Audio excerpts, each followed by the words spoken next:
I think he's delayed. Pick a all 2020 year. Chicago wins title. Yes. Chicago Ooh, yeah. with the W. Candice Parker returning, Kalia Copper, Courtney Vandersloot, Allie Quigley, just the whole squad making some major moves and finally getting over the hump. Their first title as a franchise. I thought there were so many storylines. Obviously, the Candice Parker one is such a dominant storyline, but there was others along the way as well. Even if you go down to like Steph Dolson taking a smaller role on the team. And we had an interview with her. If you want to go back and listen to it, we had a fantastic interview with Steph and her approach to what that meant for her and how she approached basketball, and what that kind of meant for her individually, which ironically is kind of what we talked about. We said Steph needs a different role on the Chicago team rather than being the five, the main starting center. If she had another role on the team, she could be a lot more effective. And that, lo and behold, that's what Chicago did and came away with the title. Logan, I want to hear just from you really quick. You're the reverse jinx champion officially because of this. So what were your thoughts when Chicago finally pulled this off? I really loved this team, and I think every team that wins a championship likes to imagine a chip on their shoulder in order to motivate themselves. But I think this team actually had a legitimate claim too. After a lot of doubters at the beginning of the season, they had a lengthy losing streak at the beginning of the year that just doesn't happen with good teams. They were able to battle back into the playoffs. They were obviously like the most powerful 6th seed we've ever seen because they probably should have been higher, but They played a fun brand of basketball, and it's fun to me that it all came together when they really threw themselves into being the Kalia Copper Chicago Sky. Yeah. For a long time, it was like, how are they losing games? Like Quigley's out there. She's still one of the best point guards in the league, if not the best. Like, she's the best facilitator in the league, certainly. And so it was just confusing to like Allie Quigley's still shooting well from 3, and when Candice Parker was out there, to their credit, they were winning a lot of their games, and she was still playing great defense. But it just didn't seem to come together until they leaned into Copper being their identity. And on top of all that, I'm just happy for my guy James Wade.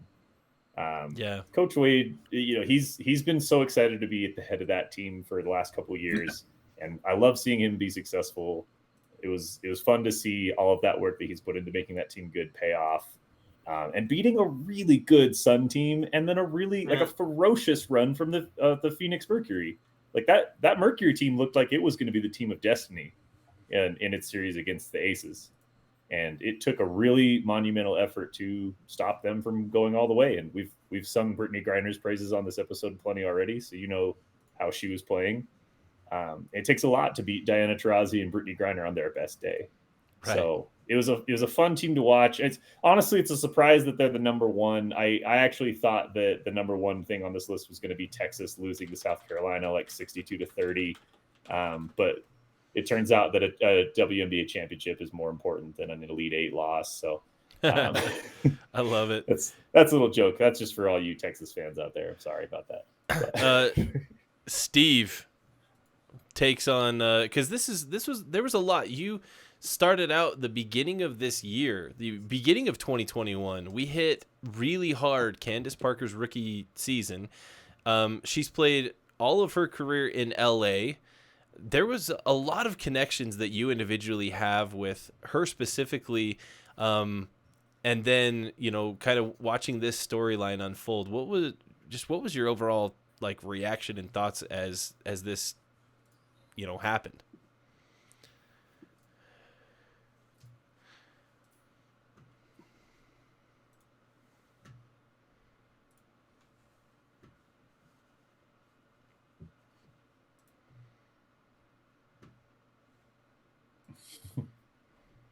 I think you still can. Yeah, I'm copying you back in. I, for some reason, lost you and Jason. So let me get both of you. I hit like a weird side button on my mouse and managed to X out of the tab for some reason. This is live TV, everyone. There we go. I got both of you back. To your point, Steve, Yeah. I think just the fact that Phoenix made the finals from a low seed, I think you can, if you ever want to pull those receipts, I'll back you up, because I remember you were getting some hate.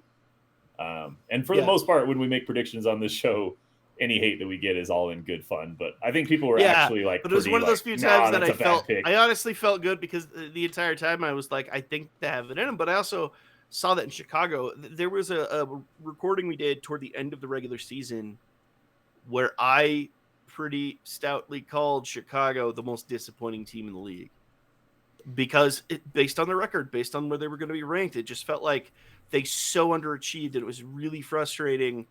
And like, not one member of the Chicago Sky gives a damn what this weird overweight dude in his basement says about the team.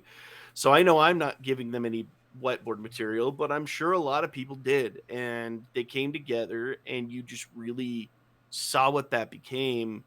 It's an emotion in a lot of ways, because, for instance, I know, the Candice connection, especially because I know she was a long time considered a kind of like a big sister to Gigi and everything. So there was that connection there too. While this playoffs are happening, I'm seeing pictures on Instagram of Candice Parker hanging out with Vanessa Bryant, the Bryant family, and being a support there. And you guys all know what that means to me. But on top of all the emotions behind everything and what made that finals interesting, and I understand this was probably already in play before the finals started, but I don't care. I'm just going to declare my own narrative, because apparently you're allowed to do that. I want to thank the Chicago Sky and the Phoenix Sun formally for blowing the playoff structure into the ocean and letting us start anew. I want to thank them formally for getting rid of that and allowing us to have at least a relatively simplified structure to look forward to, because it was a fun experiment and there were reasons behind it, but at the end of the day, it was kind of weird and it was kind of complicated, and I'm excited for a playoffs that feels like a normal playoffs again. As much as I enjoy the episode of this show every season where we have to explain to people new to the league, as we once were, how the weird playoff system works, it's going to be nice next year to be like, it works how you think it works. It works like every other playoff system. There's 8 teams and there'll be a winner. Sports. Yeah. So. And I sort of get it, right? Like, reseeding has its value to some people. I get it. I'm not trying to out it. There were Phoenix, New York. How do you watch the finish of that game and not tell me those teams don't deserve a best of 3 or a best of 5 series? Like it's things like that are just like, man, there was a lot we could have really enjoyed from there.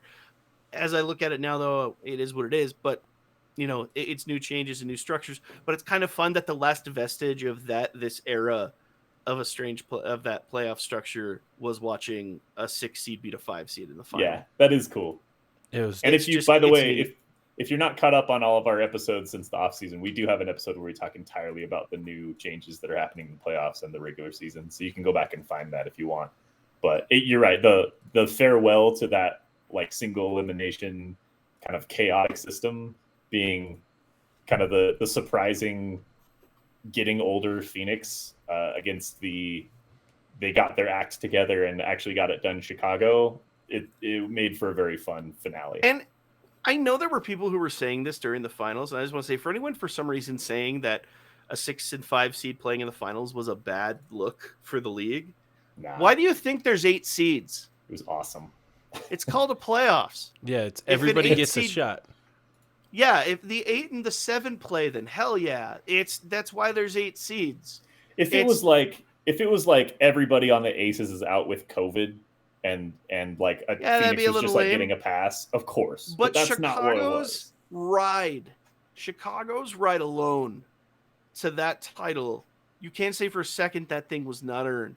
They went through a fan favorite in Minneapolis, true, an odds-on favorite in Connecticut, true, and the team that kind of felt more like the team of destiny in Phoenix.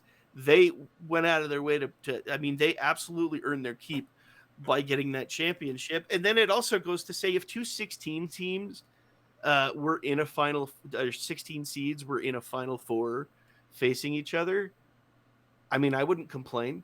It's, No, that'd be you know, it's awesome. one of those things. Yeah, it's so much of the story. So I think that made it fun. But I saw that backlash, and it's been digging at my craw for a while because I'm like, there's 8 seeds. As long as there's 8 seeds, I don't care what the seeds are. If you earned your way to the show, then you get a seat. Like, and I think that's a part of it. I think that the former playoff structure protected those top seeds a little too much. And this allows you that chance to see, well, let's see where the talent is. Because at the end of the day, you look at Phoenix and you look at Chicago and you go, well, they were a 5 seed and a 6 seed. And in a way, you would often think, yeah, but were they?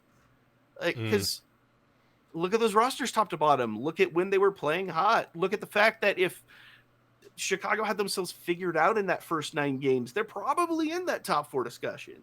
It's a very different, especially in a league that's 34, 36 games. You know, there's a lot to choose there. There's a reason you termed them the league's most disappointing team at the end of the regular season. It's because they were probably the league's best roster. Like, yeah, you know, you expect some down years right now for the Dallases and the Indianas and the Atlantas because they're not that good. But Chicago had a lot of the season where they played quite poorly for as good of a roster as they had. So it was really satisfying seeing them do it. It was fun seeing Kalia Copper come to her own, Candice Parker delivering on the hometown return promise. Like, it just felt kind of meant to be, and it was fun. Like, I like having unique champions every year. As fun as it would be to have like a dominant dynasty type team, every year that we've been covering the league since we started this show, which I think we've covered like 4 championships now, has been defined so differently and by very different players. Right. And that's made it really fun. Absolutely. Jason, we've got you finally. I was struggling to get you into the stream. What were your thoughts on this whole ordeal here with Chicago taking the title? I actually really liked the way that the story played out. Going from kind of a preseason kind of hit pick. I don't know the right way to say it, but it was the cool thing to do was to pick them preseason and then to watch them fall apart, with some injuries and I think with a lack of identity, and then to rebuild that towards the end of the season and really into the playoffs. It just made it such a fun storyline, and you add into that Candice Parker going back home, kind of calling her shot, pulling the Babe Ruth, saying, I've still got more titles coming, and then getting that. There's just so much that made that so storybook. And then the fact that, I think back on the days of Candice Parker entering the league, and you see the torch getting passed from Lisa Leslie to Candice Parker and that transition that happened. And to think of Kalia Copper as maybe that next person that Candice Parker starts to hand the torch on. It's just, there's so many cool things that I really enjoyed about that. I'm not wearing it now, but literally earlier today, until my son spit up on it, I was wearing a Chicago Sky shirt all day. So I was planning on wearing that on stream, but I have a 7-week-old, and that's how life is if you've never experienced that before. But you always you always got to change your shirt a couple times. Oh yeah. Oh, exactly. Yeah. But all in all, this year was really the year of Chicago, and it was such a fun storyline, and I look forward to the day that we get the 30 for 30 on this year and all of the different storylines that tied together with Chicago.